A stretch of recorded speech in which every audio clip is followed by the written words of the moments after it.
Many years after independence, we still find it hard to start. How long shall we be patient before we reach the promised land?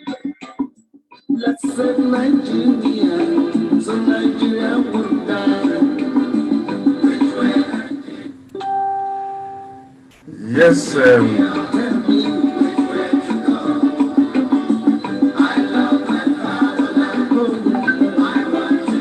Yes, I want to know.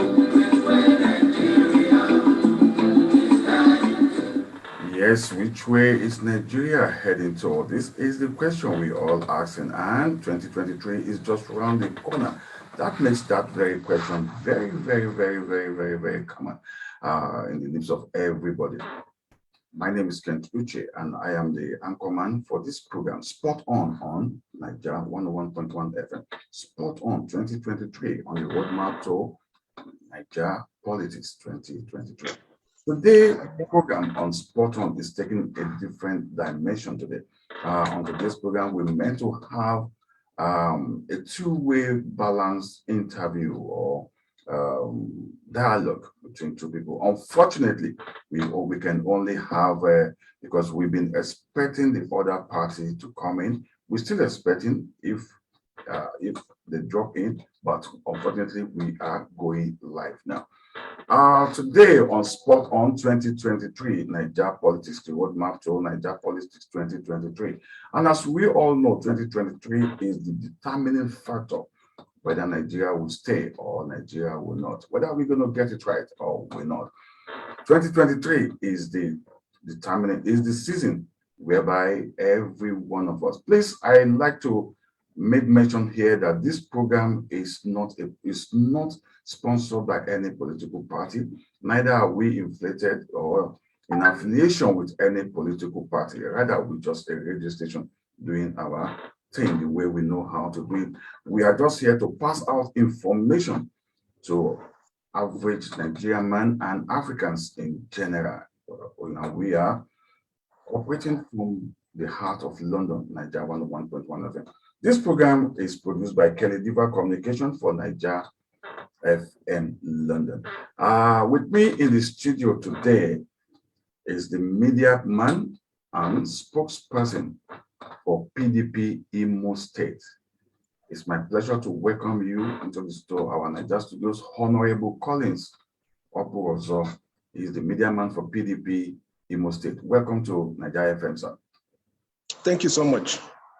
Like I said earlier, this program was meant to be a two-way interaction, whereby we put a question to you from the PDP angle, and then the APC man or woman is meant to kind of defend or explain to us further what and how they come about their so-called policies. But unfortunately, we've been waiting for them and we still can't get them. So I'm just going to ask my honorable speaker today, Honorable Collins Opurozor, to please bear with us as it is. We're just going to take the program as we're taking the program. It's going to be a one-sided thing. Now, Honorable, I read one of your articles titled "How Uzodinma Mortgage Unborn Generation," with unfallible debt stock on there. You stated that the Debt Management Office in Imo State has released the data on Imo State's debt to be 205 billion naira. Which are too high. How do you come about this figure, and what do you think, in your own opinion, why you were writing this article? All right, thank you so much, my brother. First, I have to commend you for the wonderful work you're doing, keeping our people informed, especially in the diaspora. As a political scientist, media imperialism is one issue we have had to confront so that we can be able to tell our story, we can be able to tell it from our own perspective, and we can be able to also define ourselves. Our story also is part of our identity. So I thank you so much for the wonderful work you're doing, and also to have availed us this platform to reach out to our audience out there. Now, the article you read on Imo debt stock, it's not an opinion, it's a fact. Between August last year and December last year, this issue of excessive borrowing had been at the forefront of our engagement with the government of Senator Opurozor.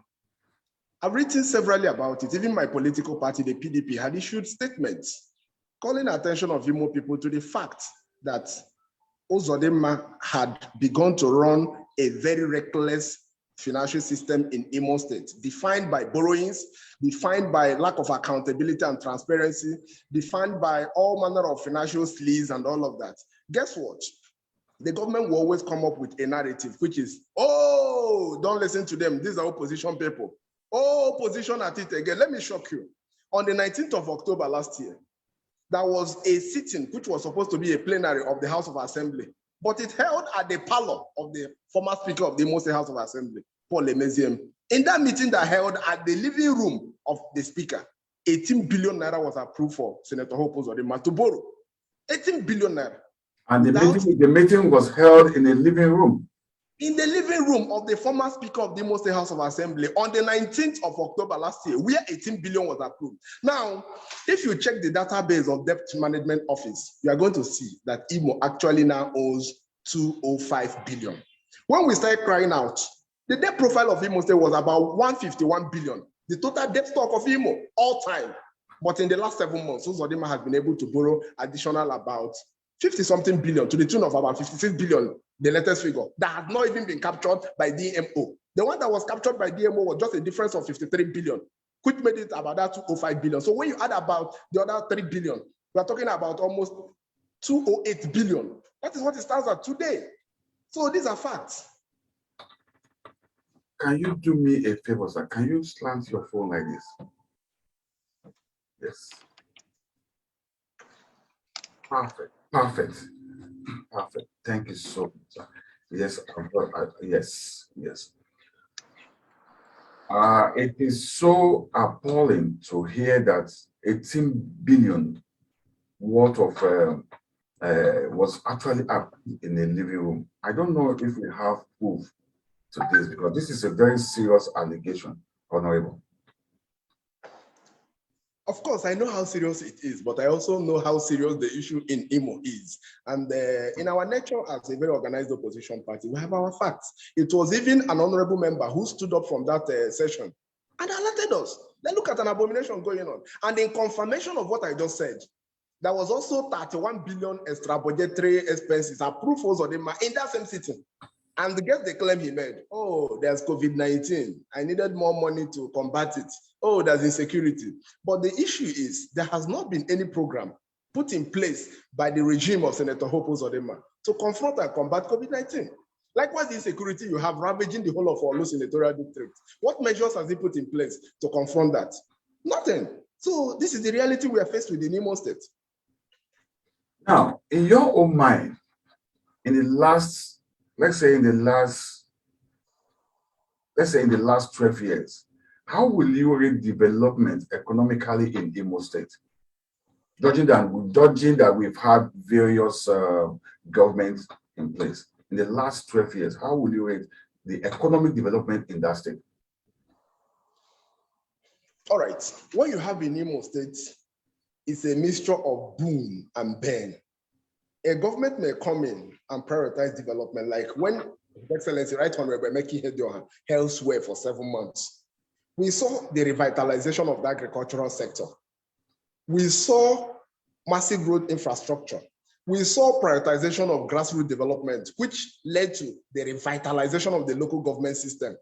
We saw for the first time local government sector getting its full allocation. They started building 27 stadia at the same time. And the brain behind that was that if we should have 27 functional stadia in Imo State, of course, you know what sports can do for a state. All these people that are shooting up and down, called unknown gunmen, called separatists and all of that, could have more or less channeled their creativity into sports as one of the options. No, we saw that happen. Immediately, the regime of Senator Opurozor came on board. He discontinued all these lofty initiatives.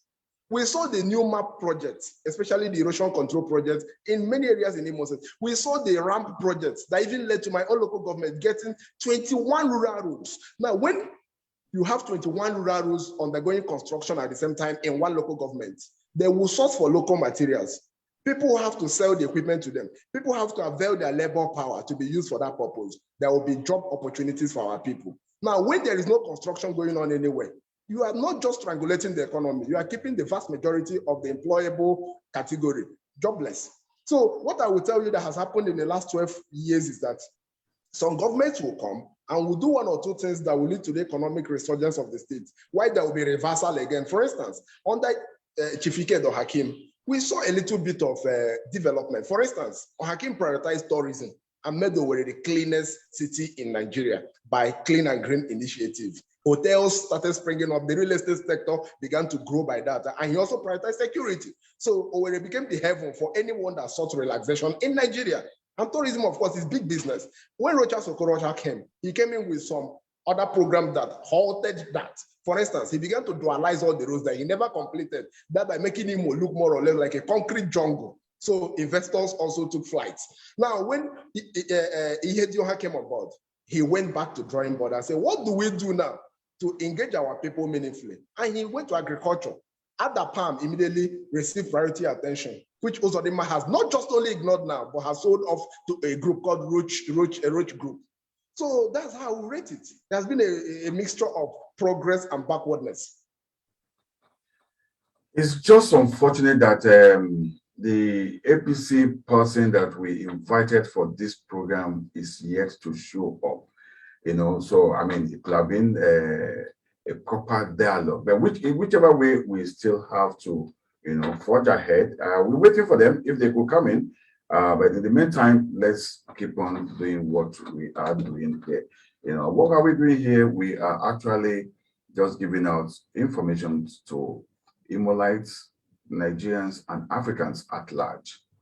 Honorable Collins Opurozor, please, you've made mention of the youth earlier, that if the government has put a lot of things in place, we won't have most of the youth running around as they are running in Imo State. What is the current security situation in Imo State? Today is Monday. Are you at work or are you sitting at home as well? I am at work simply because of this interview, and after this I'll go home. And I'll have to tell you that between my home, which is at Amakohia, and the PDP secretariat, where my office is at Okigwe Road, I did not pass by one vehicle on my way. And going back, I will not pass by one vehicle. And currently at the secretariat of PDP, where we have at least 100 staff, I am the only one here and my personal assistant. That's how serious the issue is in Imo State. This is a true picture. I just dramatized what is going on in Imo by telling you my personal experience today. Now, when you talk about youth unemployment and insecurity in Imo, there's a correlation. There is a perfect correlation. You remember that early last year, NBS, Nigeria Bureau of Statistics, rated Imo the unemployment capital of Nigeria with 83% of youths completely unemployed, not underemployment. I don't mean maybe when a lawyer is now being a clerk somewhere, and that's underemployment, or maybe when a doctor is now being a trader, that's underemployment. No, I mean unemployment. 83% of Imo youths, representing almost 1 million persons, are not employed in Imo State. How many percent? Yes, 83% of the total population of Imo youth are unemployed. Now, what comes to mind in a state like that, that has been officially ranked the unemployment capital of Nigeria? It means that these youths are susceptible to manipulation. They are susceptible to indoctrination. They are willing tools for anybody that gives them hot and give them weed and give them gun to begin to attack. Now, to address insecurity in Imo, there should be a very deliberate effort to first and foremost meaningfully and gainfully engage Imo youths. And the government of the day is not doing that. When you hear Uzodinma talk about solving insecurity in Imo State, he begins with shooting them and he ends with shooting them. That is not the solution. And the more you shoot, the more they come after you. And there was even a time he threatened them in Uguta that the more you kill, the more I run after you. Either you get me or I get you. One of us must get each other. He threatened them. So now we're looking at Igbo people who do not have culture of violence. Our people, yes, in all modesty, do not have that culture of violence. What has pushed a very peaceful people to the brink, to the extent that they're now not just killing law enforcement personnel, not just burning down public infrastructure, but also killing our own citizens. That is a serious question that the government must look inward to understand that it is cheaper to train people and engage them than to roll out tanks, buy guns, and build prisons. That is where the government of Uzodinma is getting it completely wrong. Well, that is in your own opinion. As far as you are concerned, the Honorable His Excellency Governor Opurozor is getting it wrong. I mean, we had an interview with one of his SSAs some times ago, and that's in person of hold on a minute, I'll tell you in a minute. That's one of his SSA, special advisor, made us to understand that insecurity, that Opurozor has done so much to calm the situation. However, we have reports on public enlightenment. That is the SSA on his public enlightenment on our previous interview, where he said even the governor has a kind of internal security called a Bubagu network on the ground. And these people are not just shooting people, but they kind of, it's part of employing the youth and also maintaining peace and order within the state. How is a Bubagu doing in your own mind? Let me be honest with you. If there is a Bubagu in Imo State today, the government of Senator Opurozor has not come out to tell Imo people there is a Bubagu, and there is a modality for the enforcement of a Bubagu, and there is also a template for their operations. He has not admitted to this. Rather, what I can tell you is that there are so many actors operating within the space called Imo. You cannot distinguish between whom is whom. For instance, if you are setting up a security outfit, the basic is that there should be at least uniform, there should be command, there should be operational headquarters, and there should be a hierarchy of control. I should know who is a Bubagu commander in Idat or not, so that if I have anything to do with security, internal security in Idat or not, I'll reach out to him. I can tell you there is no formation in Imo, officially known as a Bubagu. Rather, we suspect, and we have reasons to do so, that there is influx of some actors who might be acting a script for the government and who are used to mow down people who may not be subscribing to the views of the government. For instance, let me tell you, when we went to election 3 weeks ago in Ngokpala, we saw all manner of actors. Yes, the people they used in snatching ballot boxes, abducting electoral officials, hijacking election materials, and manipulating election outcome were not official Nigeria police or army. These were people who wore charms, who wore black and black, who tied red scarf around their heads and all of that. That might be the Bubagu they're talking about. To that extent, a Bubagu might mean to them a militia group which assignment is to destroy, to maim, and to hijack the political space away from the opposition. So if you mean that you want to secure Imo people by floating a security outfit called a Bubagu, we should at least know the operational headquarters of a Bubagu and who the commander is. Such doesn't exist in Imo. What you can have is a strike force under the command of the government, which is amorphous and which carries out silly, dirty, and the unprintable assignments for Uzodinma. In your own mind, what would you advise the government, or assuming your party is in power in Imo State, what do you think, as a media person, as a spokesperson for PDP, what do you think should have been better in place for security in Nigeria, in that state? I will be very short, simple, and candid. When Senator Uzodinma was sworn in on January 15, 2020, he made a comment. He said, I will continue with all the initiatives of my predecessor. That is the PDP government of Right Honorable Meki Hedioha. That is exactly the way to go. And what did we start? We looked at the society of Imo State and we saw challenges. Yes, when we came in, abductions were everywhere, yes, admittedly. When we came in, we saw kidnappings, people could not even drive exotic cars in Owerri without getting abducted and all of. We saw that. That was the challenge we confronted. And we went back and came up with a blueprint of how to secure Imo State. And that blueprint was a mixture of soft security initiatives and hard security initiatives. The soft security components of it were that we looked so deeply and told ourselves that now what Imo people needed was employment opportunities. We recruited 5,000 teachers immediately, began the promotion of civil servants immediately, began to pay pensioners so that they could also have the purchasing power and the wherewithal to take care of their homes and keep their wards happy. That's one aspect of it. Second, we prioritize agriculture. We got over 10,000 Imo youths, took them to Nasarawa and began to train them on the various agricultural initiatives and the value chains. We did that. And number three, again, we began to take governance back to the grassroots. You saw for the first time the revitalization of the local government sector, where constructions began to happen. For instance, do you know that for the 7 months Right Honorable Meki Hedioha was governor, I had no business going to the government house to see him. I was busy with my local government chairman, Aturu I need that or not, because the resources were there, because the activities were there.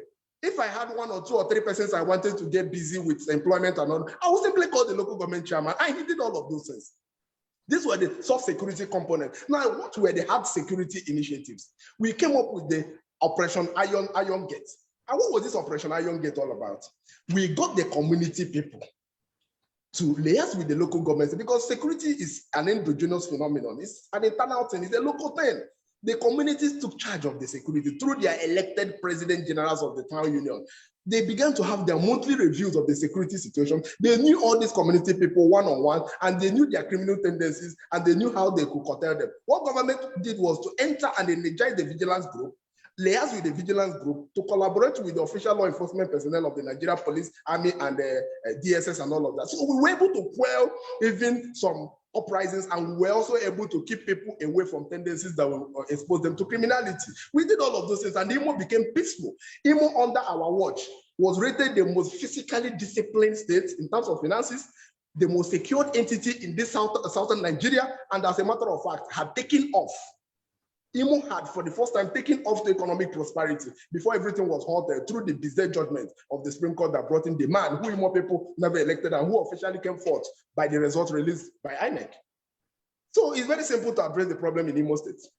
Anyway, I think at this junction, we might have to leave the issue of insecurity in Imo State. Let's leave that to Governor Opurozor and also to the federal Abuja, because I think insecurity in Nigeria, insurgency in Nigeria is an issue which the federal government need to take a very bold step to, work in hand with the state government of any state that is going to, like we're expressing now in the most state. Before you leave it to the federal government and the Opurozor, I need to point out one thing. Yeah. It's become a cliche for someone to say that there is insecurity everywhere in Nigeria. That's exactly what the politicians tell you. Oh, there is insecurity everywhere. I mean, that's a fact. That's a fact.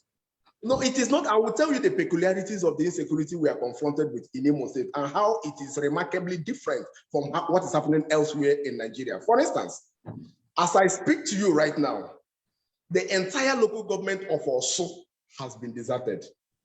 The entire local government of Olo has been deserted.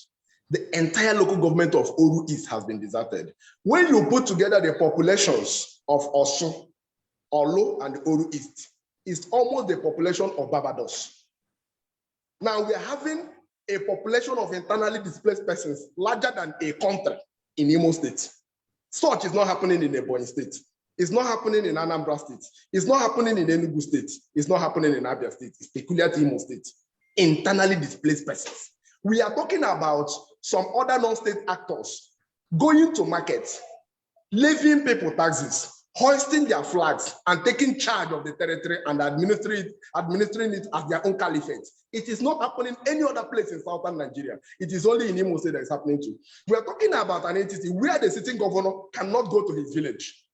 The police station at Omoma, where Opurozor comes from, was attacked the other day. The President General of Ohanes Ndigbo, Professor George Obiozo, his residence was attacked the other day. In the same local where our mama and Omoma are just like two neighbors. So we're talking about the apex leader of Ndigbo cannot go to his village, and the governor of Imo cannot go to his. Such is peculiar to Imo State. So let's not just you see, if that is the situation on the ground, don't you think it is not proper? And these guys behind this insecurity in Imo State, they are calling for war. And unfortunately, if there ever be war, God forbid, where is going to be the battlefront? Where is going to be the front line? Do we think about this? Okay, let me be honest with you. Yes. I do not know who the actors are because the government of the day controls the intelligence apparatus of the state. Now, what has the government of the day told us about insecurity in Imo? Opurozor has continued to say that the cause of insecurity in Imo is envy, that some people who lost power became jealous of his achievements, and they have armed youth to begin to attack him. So in that instance, who is talking about war? He is saying that his opponents are behind it, even when some of us have reasons to suspect that the issue in Imo State, it's not political opposition, anything. It is not related to politics, because we have had politics since 1960. Imo was created in in fact, as a matter of fact, since Imo was created to now, there has never been any skirmishes that culminated in this kind of killings. Therefore, if a man is telling you that my political opponents are behind this and behind that and behind, no, we shouldn't take him seriously. Therefore, if we must say there must be war, the government should first and foremost come. We are the citizens. Tell us, who are these actors? What do they want? How do we address their needs and their demands? Can't we have a discussion? Can't we even talk to these people? Can't we really know what? But let's face facts. Let's face facts. What these people are agitating for is as simple as, give me the power in your hand. We want Biafra land. That's a fact. That's what they want, and this is not possible, is it? Okay. Now, if you were to be the governor tomorrow, and some group of people are now saying the land belongs to us, we want to rule ourselves. Is it that easy? It is shocking. It is shocking that you are the one from United Kingdom right now telling me what the people at the back of my house are demanding for. Yet, Governor Zodima has not told us who the people are and what their demands are. Let me shock you. The former commissioner of police in Imo State was fired for 8 hours after but you see what you just said. What I've said now, was I right or wrong? Because I'm in the media. I follow what is. I can tell you what the people in Iowa are demanding for, what the people in Biafra land, what is causing the problem. And but you see, unfortunately, I might be wrong. Okay, understand the point I'm trying to make. Yeah. I am also an Igbo person. I understand there are agitations. There are people who no longer believe in Biafra for obvious reasons. I understand all of those things. I've been a player in this system at least for the past 13 years. I understand what. Who doesn't believe in Nigeria? Yes. Now, and also I have played key roles in Pan-Igbo organizations. These sentiments, I also embody part of them. But I mean, the governor of Imo State has not come out to tell Imo people, these are the things going on in my state, caused by these and these persons, and these are the ways we can address this. Rather, he has capitalized on these insurgencies. He has capitalized on these skirmishes to now rope in political enemies, to say that, oh, they are my political enemies. That, as a matter of fact, on the 5th of January, he had threatened that he was going to release a long list of all the politicians bankrolling and sponsoring the so-called unknown gunmen. That's uncharitable. That's unpatriotic. If there is insecurity, we condemn insecurity, but then tell us the truth about what the causes are and how we can approach it, so that we can have a stakeholders meeting and look into the problem and solve it. Not when you deceive your people. Uzodima has led more people astray. If you meet a typical APC person, like the person you wanted to invite, SA on Public Enlightenment, he's my very good friend, I know him much well. He would have been here again to tell you, oh, the way he sounds, they look at his lips, the opposition person, they know what is happening. That's what they keep on saying. Since the time we have started calling on Uzodima to address the problem in Imo State, he keeps on saying we are the cause of the problem. That's it. How are we the cause? Because we charge you to do your work. Now, let me remind you something.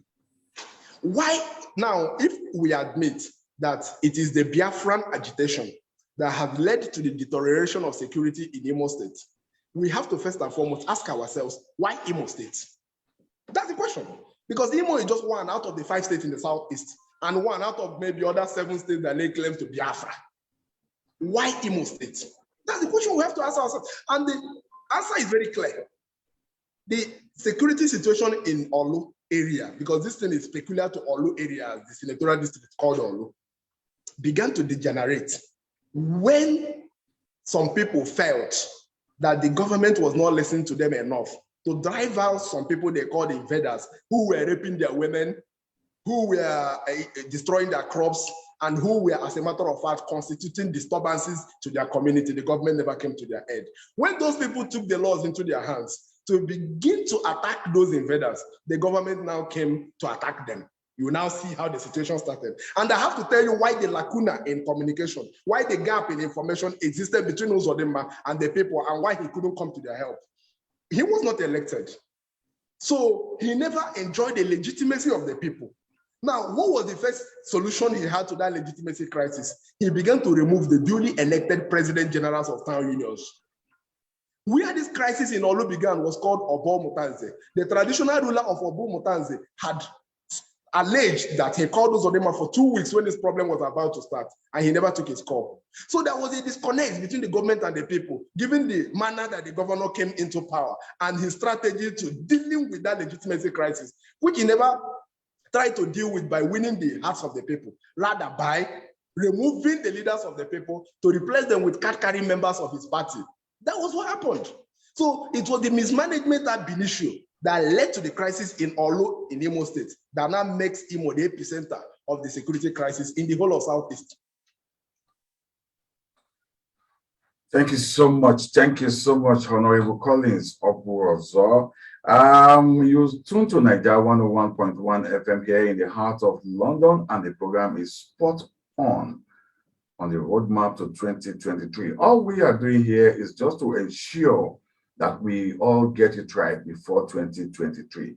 You see, we can, democracy is sweet, and there's so much dividends in democracy, and that is exactly what Imo State and every state in Nigeria ought to be enjoying now. But unfortunately, we are not enjoying that dividend.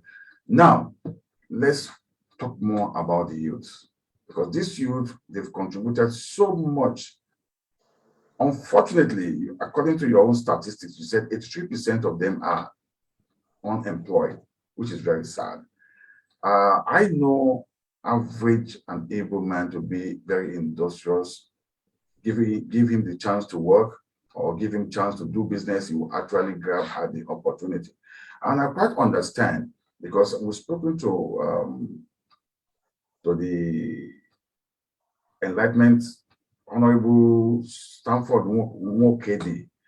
You know, he's the SA special advisor to the governor on public enlightenment, and he made mention that the youth, that the government of Hope Uzodimma is doing everything humanly possible to embrace the youth, to empower them in various ways. That so many of them they have even set them up in terms of business, and today they are employers of people. You know, we also saw a situation whereby they gave them offices and mobile phone to run a business and be more useful. So I don't know, maybe that could have at least reduced this 83% of youth that are not employed. Let me be honest with you. Between the time Senator Hope Uzodimma was sworn in on the 15th of January 2020 and today, which is the last week of March 2022, Senator Hope Uzodimma has not created one job opportunity for any more youth. I will explain this. When we began to pressurize the government that the way to go about this insecurity, the way to go about social development is to gainfully engage the youth, what did he do? Using the office of his SA on youth, he went to 2 local governments of Uguta and Ngopala and snapped with a handful of other political hallelujah boys at a cucumber farm that belongs to an independent farmer. They took those pictures at those cucumber farms, began to trend those pictures on social media that Uzodimma at it again. He's about to empower us. He has sent us to train on how to do this. He ended at that. They did that to paint the picture of embracing agricultural revolution. That was a hoax. Now, you mentioned the issue of telephones. Let me ask you a question. Given the rates of unemployment in Imo State today, a responsible government, if you check the House of Assembly, there is a bill already passed there, but has never been consented to by the government of Hope Uzodimma. It is called Bill on the Establishment of Cottage Industries in the 27 local government areas of Imo State. Uzodimma has refused to assent his signature to that bill that will make it a law that there will be cottage industries in the 27 local governments of Imo State. Rather, the pressure of opposition has become much in Imo State, and Uzodimma needs to contain this pressure he went and recruited 100 persons per local government and began to give them monthly data. 100 by 27 gives you 2,700. He went and struck a deal with Infinix to supply 2,700 phones to empower these people to become media heads, attack dogs to him. These people live on stipend below 10,000 naira, which is for data, and they have been given phones to stay idly in their house, pressing phones, attacking anybody that attacks us or them, and becoming useless for the rest of their life. This is how much this man hates Imo people. When you talk about ICT and technology, where some of us belong to, look at what is happening in Ebonyi State. There cannot be development without infrastructure. The governor of Ebonyi State has done a little bit in bringing at least road infrastructure to Ebonyi State. That is the reason that the Association of Computer Village Dealers just last month decided to relocate a subsidiary of their investment to Southeast. They chose Ebonyi State and not Imo State. If you say you want to bring ICT centers to Imo State, we are talking about technology incubation centers. And today one is springing up in Ebonyi, courtesy of the computer village practitioners of Igbo extraction in Lagos. Such is not going on in Imo State. So the funds they're talking about were bought, given to unemployed youths so that they will come to social media and insult you when you hold a dissenting view. That is so unfortunate. Uzodinma has not employed one civil servant that has not promoted any. As a matter of fact, the people that have been employed, when they protest, he says, oh, these are opposition people. He sent his security details to go and attack them. In the process of attacking the pensioners that protested a few months ago, they even attacked the correspondent of Punch newspaper, Chidebu Bokoma. They captured him, thought he was one of them, beat him to stupor, and left him in the pool of blood. This thing has happened. As I am talking to you also, they have attacked the Imo State chairman of Nigeria Union of Journalists, Precious Wadike, along Port Harcourt Road in Owerri. That is what they do. So if anyone tells you that Uzodinma has created any job opportunity, that person is just trying to make a fool of himself. Well, it's just sad and unfortunate that we didn't, the APC representative person on this panel was unable to make it. But you talking about infrastructure in Ebonyi State, and also responding to your article on Imo State debt. Like I said, we have had an interview with the senior special advisor on public enlightenment, in person of Honorable Stanford Mokedi, and he made, and I quote, what he said concerning your response to that. He said, the mileage achieved in revolutionary infrastructure development in Imo State cannot be equated. He said it's so much that what they have been able to do in Imo State in terms of infrastructure cannot be equated in terms of money or to the rubrics of money. How will you respond to this? I live in Imo State, and the person writing that lives in Imo State as well. The difference between myself and him is that he is paid to lie, while I am a patriotic person who must always at all times speak the truth. If you check Owerri to Okigwe, it's a federal highway, which is about 59 kilometers. And you check Owerri to Olo, it's a federal highway, which is about 35 kilometers. Today, Uzodinma has been joking on that road for 2 years. He has been playing on that road for 2 years, even though it's a federal government project, which after completing, he will still go and reclaim the money. I am telling you that 2 kilometers have not been completed in the 59 of Okigwe, and 2 kilometers have not been completed in the 35 of Olo. Who is fooling who? Yes. Let's be sincere. Who is fooling who? Therefore, when he says his essay to help Uzodinma on this and that, and he wants to tell him in practical terms to show you the projects that Uzodinma has completed. As a matter of fact, Uzodinma has gone down memory lane as the only governor in Nigeria in 2 years that has not commissioned any landmark project. When he brought President Buhari to Imo State last year, what did he do? He went to commission the bypass to Onisha Road that was done by Ihedioha. And he also went to Nekede Old Road that he only did about 50 meters and asked Buhari to commission 50 meters, less than even 1 kilometer of road. That was what happened. And you reckon that the president will commission less than a kilometer of a road project? I am telling you that it's less than 50 meters. It's less than 50 meters. The one President Buhari commissioned at Nekede. Okay. I think the best option we have to do here, because there seems to be a lot of hearsay, antagonism here and there in Imo State. naijafm London may have to kind of come down with cameras and crew on the, to actually video things and then show it to the whole world. Unfortunately, today's program was meant to be a balanced one, but I don't know why our APC correspondent couldn't make it. But I must say it's been so nice, so fun, so educative talking to you, Honorable Collins Opurozor. Do you have a parting word today before we call it a day for the people of Imo State? I have to commend you first and foremost for your passion, for your. We are listening to you, sir. Can you hear me?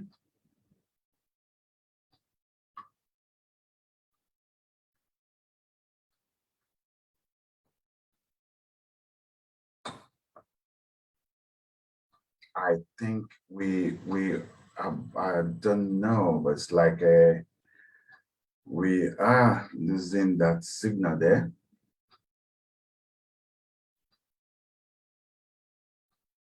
Just give him, yes. Anyway, unfortunately, we've lost him, but unfortunately, we've lost that signal, not him.